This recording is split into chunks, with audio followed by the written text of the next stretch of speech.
that your life is hard and you're giving up on that because you think your life is unfair, think again. I was 18 years old when I got married. I belonged to a very conservative family, a Baloch family, where good daughters never say no to their parents.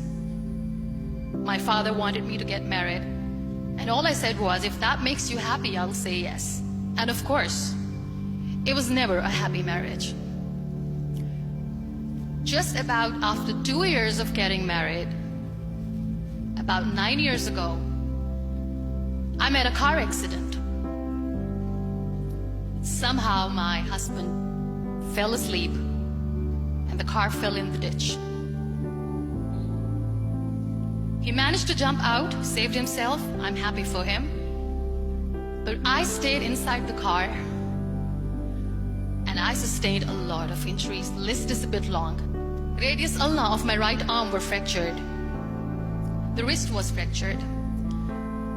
Shoulder bone and collarbone were fractured. My whole rib cage got fractured. And because of the rib cage injury, lungs and liver were badly injured. But that injury that changed me and my life completely as a person and my perception towards living my life was the spine injury. 3 vertebrae of my backbone were completely crushed and I got paralyzed for the rest of my life. Many people came to rescue.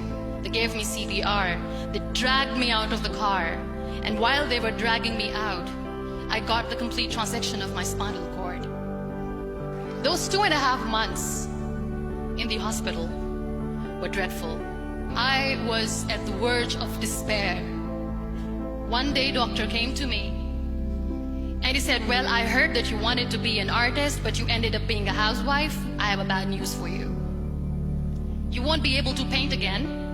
Next day, doctor came to me and said, your spine injury is so bad, you won't be able to walk again.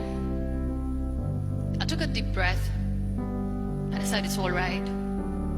Next day, doctor came to me and said, because of your spine injury and the fixation that you have in your back, you won't be able to give birth to a child again. That day, I was devastated. I still remember, I asked my mother, why me? And that is where I started to question my existence. Why am I even alive?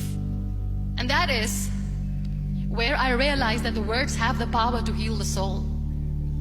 My mother said to me, this too shall pass. God has a greater plan for you. I don't know what it is, but He surely has. That day I decided that I'm going to fight my fears. So I wrote down one by one all those fears. And I decided that I'm going to overcome these fears one at a time. You know what was my biggest fear? Divorce. I couldn't stand this word. I was trying to cling on to this person who didn't want me anymore, but I said no. I have to make it work. But the day I decided that this is nothing but my fear, I liberated myself by setting him free. And I made myself emotionally so strong that the day I got the news that he's getting married, I sent him a text that I'm so happy for you and I wish you all the best. And he knows that I pray for him today. Number 2 was, I won't be able to be a mother again. And that was quite devastating for me. But then I realized there are so many children in the world, all they want is acceptance. So there is no point of crying, just go and adopt one. And that's what I did. 2 years later, I got this call from a very small city in Pakistan. I got a call and they said, are you Muniba Mazari? There is a baby boy and would you like to adopt? And when I say yes, I could literally feel the labor pain. I said, yes, I am going to adopt him. I am coming to take him home. So when you accept yourself the way you are, the world recognizes you.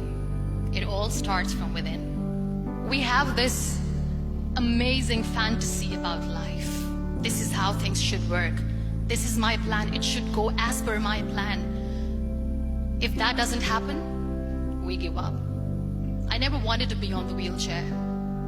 Never thought of being on the wheelchair.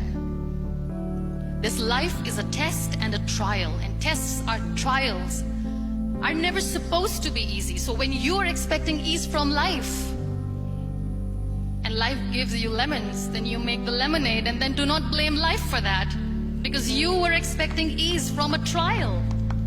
Trials make you a stronger, better person.